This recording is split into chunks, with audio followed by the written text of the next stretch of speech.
We knew for a while that Marvel, as it existed before Kevin Feige took over everything, would see itself being downsized. No longer would we be getting multiple TV shows on other networks. Instead, they wanted to try to get everything under Disney+. Now, of course, we've still seen that there's plenty of shows on other networks, cartoons in development, and we just recently even had the release of MODOK and Hitmonkey. But now, even the future of those and everything outside of Disney Plus is in major question. So most of you know that even like a decade ago, which is pretty recent, TV was structured differently.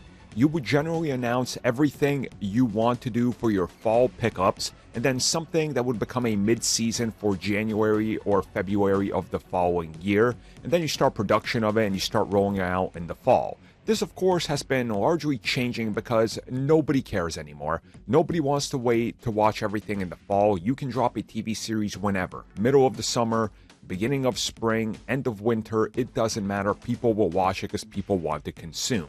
This is where Marvel Studios found a lot of success with Agents of S.H.I.E.L.D., with the development of Hulu shows, with Cloak and Dagger, for example, with the Netflix rollout. And there's been a lot of rumors that we could see the return of Hulu going back to the well that is Marvel and really pulling out some obscure characters and developing more properties. Unfortunately, that looks like that might not be happening, as we recently learned from the Hulu exec Alex Zalbin that Marvel Studios is the one that is going to be making the decision. It's up to Marvel and the team to figure out what they want to do with the franchises and the brands. This relating to MODOK, Hitmonkey, or anything else they might have had in development. Now, of course, if we just look at the history of what happened the moment Kevin Feige took everything over, well, he axed everything. And things that were already in motion, that were kind of Netflix's side of things, were already slowly set to revert. So he just let those sit their time out until they could come back in, and now we're seeing some of that be brought back into the fold.